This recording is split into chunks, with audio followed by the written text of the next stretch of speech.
Jinlian is filmed like an art house drama, but it's written like a light satire. The heroine is a woman on a quest for justice and vengeance, first against her ex-husband, but eventually against the entire Chinese government. It deals with an absurd legal case in a very serious way. It feels like a Kafka novel, but it breaks Kafka's unity of narration to show what's going on behind the scenes that our heroine Li is not privy to. Fan Bingbing stars, a sex symbol shot here like a bedraggled peasant woman. I never thought much about Fan Bingbing before this. I'd seen her in a few things, most infamously her Iron Man 3 cameo, in which she basically just struts down a hall and tosses her hair. But that says a lot more about the industry than it does about her talent. She's not bad in the rough-and-tumble action flick Bodyguards and Assassins. Anyhow, back to I'm Not Pan Jinlian, Lin and her husband had schemed to get a better apartment by getting a divorce, which freed the husband up to take a much more convenient pad in town which was designated for single government employees. 6 months later, when they were supposed to get remarried at the end of the scam, he married another woman. Worse, he scoffed at her in front of his buddies and called her Pan Jinlian.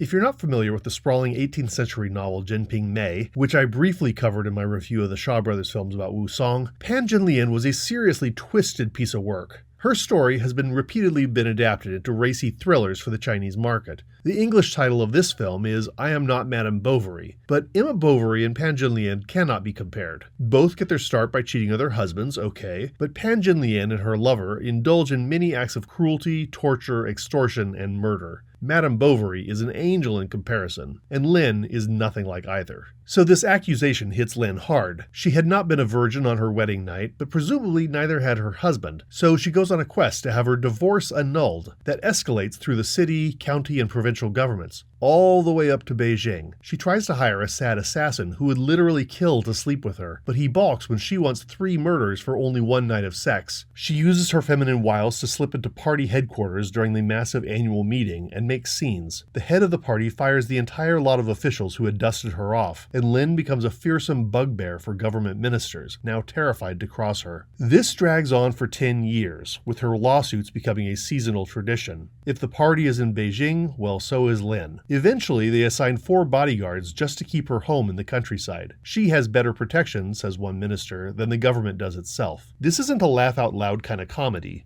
It's pretty harsh. What may stick out for most viewers is the bizarre shifting of aspect ratios. The film shifts from a round frame to a square frame to widescreen without much explanation, except that the round frame is largely used at home and the square one in Beijing. What I find striking isn't so much that convention, but how reshaping the screen into a circle draws sharp comparisons with traditional Chinese paintings. We just don't expect it, and there's a definite painterly quality to the cinematography. It can really unbalance a regular moviegoer. Fan Bingbing may not be playing up her famous beauty here, but China looks amazing. I do need to warn viewers that there's an uncomfortable shift in tone well into the movie, where Lin's childhood friend and protector won't take no for an answer. They begin dating after this. It's played kind of for laughs, but it ain't funny. I'm not saying this situation doesn't happen in real life, but it does darken the film almost to a breaking point for me. Still, this movie is so unique I've come back to it multiple times. Director Feng Xiaogang has a flair for visuals which I first fell for with The Banquet, which I reviewed a few years ago as Kung Fu Hamlet. He made the wild, subversive action flick Let the Bullets Fly, and the even more subversive Cell Phone, which led to real-life tax scandals and the unsettling, if temporary, disappearance of Fan Bingbing from the public eye.